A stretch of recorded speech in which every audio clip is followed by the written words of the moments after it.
Hey guys, first thing up in the morning, so a bit bleary-eyed, and today's going to be a bunch of health updates because I finally saw a specialist about my voice. So this is just going to be like a health story time. I'm going to be talking about voice stuff, I'm going to be talking about mental health stuff, and I'm going to talk about fitness stuff. So if that's interesting to you, great, you might find it helpful. If it's not interesting to you, I apologize. I'll get you with some PoE stuff soon. So what happened with the specialist? Very brief recap. November of last year, I noticed that whenever I spoke for more than a few hours at a time, I would lose my voice completely and I'd be in a lot of pain. Which, when you talk for a living, isn't that great. And you can probably hear it now, it's a little bit strained. So I basically stopped streaming completely. The only times I would ever do any streams is if I had like a bay class or an event, like a league announcement. And otherwise I was only doing YouTube videos. And it's been working very well, and I've actually found I've been doing a lot better from that, just from a mental headspace, because I think streaming is kind of a trap. I think streaming, if you're a content creator, is a really good way to just sink all of your energy and all of your time into one thing, and I don't think it's actually that productive. I think YouTube is more productive. But anyway, I would like to do more streaming again, but on a more balanced thing. So I saw this specialist yesterday, and I explained everything. I'm like, look, I've been getting all these different infections, I've been given all this different medication, nothing's really helped. What do you think it is? So they shoved a bunch of anesthetic up each nostril. They shoved a camera up each nostril down and had a look around my throat and everything. And I'm not a doctor, so I might misexplain it. My apologies. I've basically got a bunch of scar tissue all around here. So I've been given some medication which should hopefully like promote new cell growth, so the dead scarred cells go away and new healthy cells, which should reduce inflammation and everything, and should hopefully mean that I have less difficulties. And while I have been managing pretty well with the whole voice thing, it does get really frustrating that when your main way of communicating is through talking, right? And you're in a situation where you have to make decisions of, do I work today? Like, do I make videos today? Or do I answer this phone call? I've had a lot of situations recently where people have like reached out who I haven't been spoken to in years. I'm like, oh, I'd love to sit and have a proper conversation with you, but I'm like, but I kind of want to record some videos tonight. So like, do I have that conversation and then don't have my voice to record videos? Or do I like, and I would often feel like I'd have to sacrifice one or the other, and that just isn't fun at all. So I'm really hoping that we see some improvements with the new voice meds, well, cell throat meds, whatever you want to call them. So that's that. In terms of mental health, since this is something I try and update fairly regularly on, I think it's important that more content creators are open about this sort of stuff, because a lot of people just see this stuff and be like, oh, you get paid to play video games, I want to do that, and they don't actually realize how unhealthy the industry is. And Zach has actually been doing a bunch of stuff recently, talk about the stuff, which I think is great. But yeah, I've been having therapy twice a week for a couple of months now. I had some really horrific stuff happen this year, which I'm not going to go into. And basically I was like, okay, I should try and use this as a catalyst to finally like address some things. So yeah, I've been having therapy twice a week, one of which is a therapist that I pay for, which is yikes, because stuff's expensive. And the other one is one that I managed to get through the state. The one that I got through the state, hopefully isn't watching this. She's all right. She's not that great. The one I pay for is great. And yeah, basically what happened was there was this horrific thing which needed dealing with right away. I'm like, I need to talk to someone about this. I spoke to my GP. He was like, okay, we can put you on a waiting list and you can get it all for free. And the waiting list was like 3 months or something. And I was like, screw that. Put me on the waiting list anyway. I'll find someone myself in the meantime. Found someone myself in the meantime. Had them for a couple of months. Then I got the state one. And yeah, I've got like 3 more sessions left with the state given one. And then it'll just be the one that I pay for. But yeah, if you're in any situation where you can get access, either that you can afford it yourself, or you can get it through your work or your school, or if your government takes that stuff remotely seriously, you can get it through the state, please do it. Even if you think you don't have any issues, you almost definitely have something lingering that's been bothering you. But yes, so also on that, the whole voice thing has actually been, I think, a net positive, because it's made me really readdress my approach to content. And as I was saying, I was definitely using streaming as just kind of like a void that sunk all of my hours into. And it just makes maintaining like relationships, makes maintaining anything just difficult. And yeah, you get into this awkward like work balance of even just like maintaining your streaming plus your YouTube.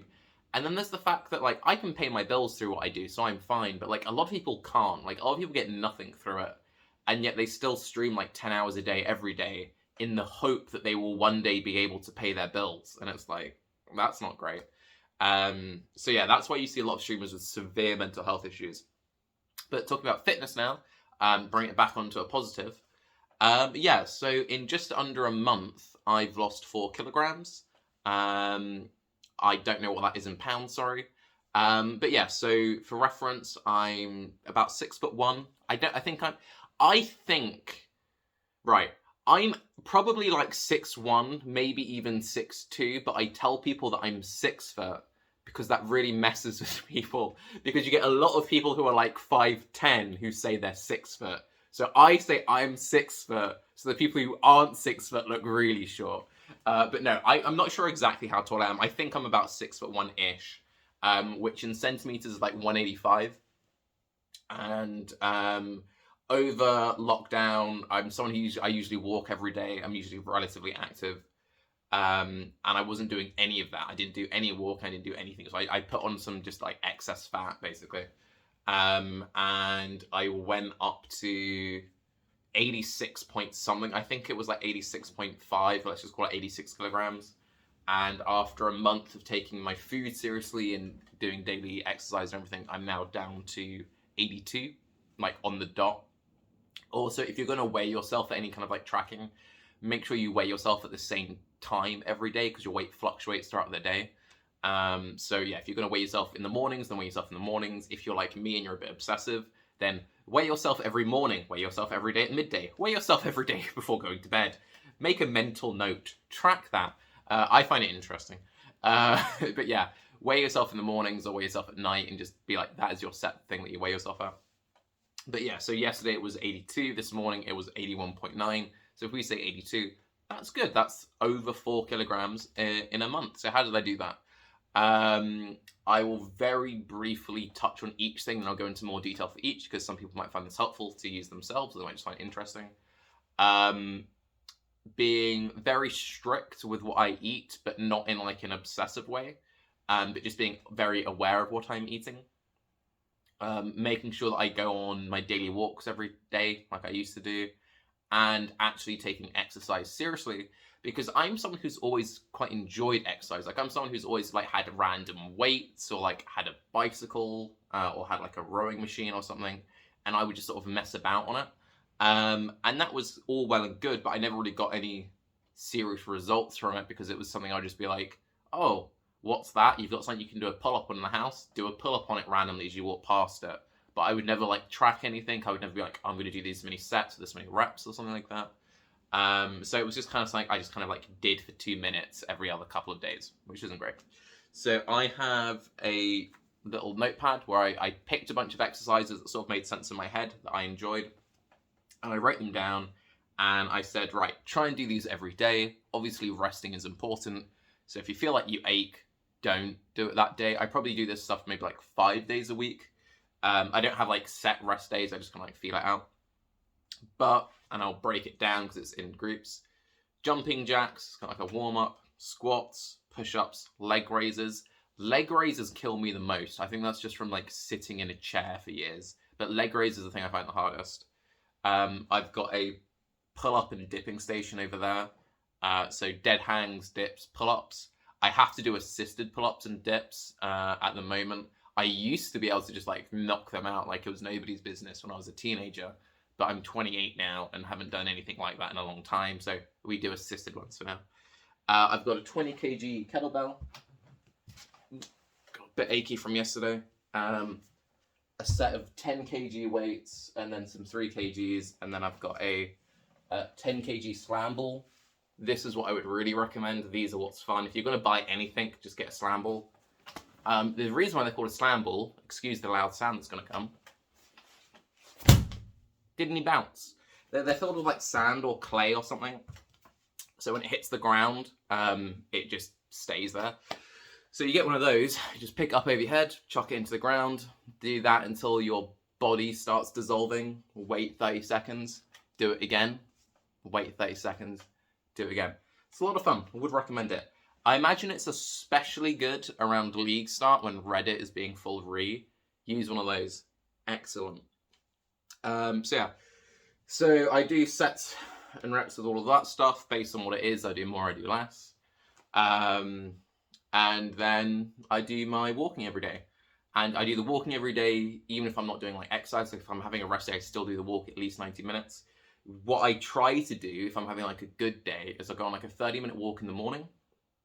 And then I'll have my usual day. I'll do my exercise stuff sort of in like the evening-ish. And then I'll go on a 90-minute walk around about bedtime. And then I go to bed after my walk. And yeah, I'm going to stick with it and hopefully we see some progress. I'm hoping to sort of stabilize. If I stabilize somewhere around like 79, 80 kg, because I will hopefully put on a little bit of weight from the resistance training. And as I get better at it and better practice, I'll be experimenting with like using more weight and, so yeah. So that's that. In terms of the diet aspect of it, so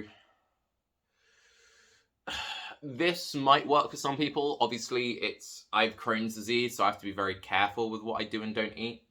But what I've been doing, what's been working for me, is every morning without fail, I have either a pomegranate or, if I can find it at a decent price in supermarkets or online, I get like crates of it. 100% pure pomegranate juice, not from concentrate. You don't want from concentrate.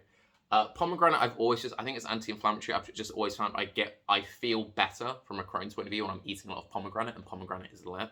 So yeah, I have that in the morning, and then I have a food replacement drink. I've had to do food replacement only diets before when my Crohn's is really bad. I think in the 10 years I've had Crohn's, I think 3 times I've had the periods of like up to 9 months or a year even where I can't eat any solid food, and I'm either only having chicken broth or food replacement drinks. It is boring as all hell, but I do find my body gets on very well with it. And since my body was a bit rough before I got into taking health very seriously and I had all the stress going on, I was like, oh, I should try and get back into the food replacement stuff and kind of doing like a half and half mix. So yeah, I have one food replacement drink in the morning. I use Huel. It's something I got onto a few years ago. When I was first diagnosed with Crohn's, I was put on Ensure. Ensure is trash. It's just loads of sugar, and it made my acne really bad. And no one wants to have really bad acne. I'm prone to acne anyway, and then my Crohn's medication causes acne, so I didn't need the extra help from just loads of extra sugar. So yeah, I get on with Huel. I find it's great. Please sponsor me, but sadly not. Yeah, one of those in the morning, and then that's all I'll have till probably about 5 or 6 p.m. And then at 5 or 6 p.m. that'll be my proper and only solid meal. Usually it's something sort of Thai orientated. I did some traveling before I was diagnosed with Crohn's disease, and I really used to love cooking. And since I've had my own place the last 6 months, I think, maybe a bit longer, I've had my own kitchen and I've been cooking a lot more. So something that I do a lot of is either chicken or turkey based on what's a better price or looks better in the supermarket, with a can of coconut milk, cut up courgettes or zucchini as some people call them, cut up potatoes, teaspoon of curry paste, in a wok. That's the noise woks make. Tablespoon of either fish sauce or soy sauce if you don't have fish sauce, tablespoon of brown sugar, and you get a really nice mild Thai curry. And then shove some rice in the rice cooker, pour it in, and I purposely pour it into the rice cooker about like 10 minutes before the rice cooker is finished. You kind of get like a risotto-y kind of effect. It's quite nice. And then yeah, you can have like it's really filling because you've got the potatoes in there, you've got the vegetables, you've got the coconut milk, which is loads of natural fat, and then you've got the protein from either the turkey or the chicken. And you can have a really decent portion of it, and that's like food for the next 2 days as well. So I only have to cook like once every 3 days, which is pretty amazing.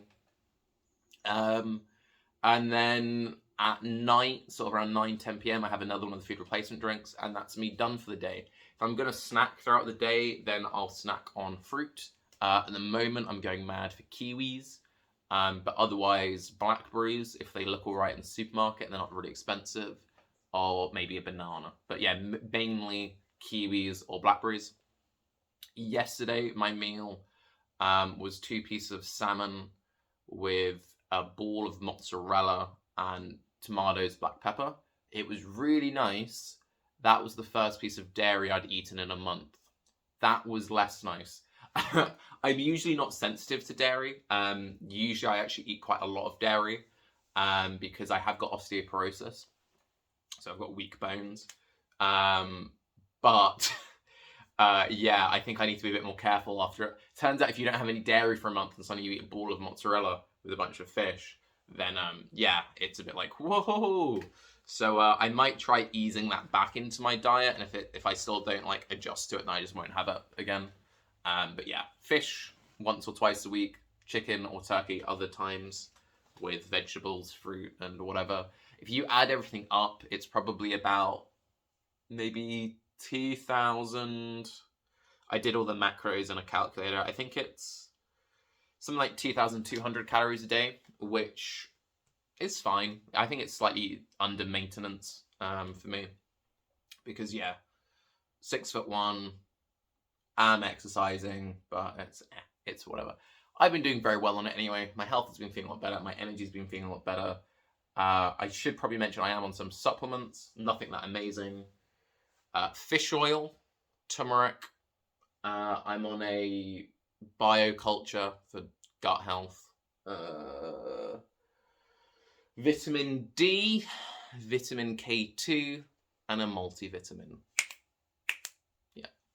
Would recommend. So anyway, that's kind of what's going on in the world of Tarke. I will do some more video gamey videos soon. Hopefully that was interesting to some of you. Hopefully we see some improvements with the voice. I'm Tarke. Have a good day. Bye-bye.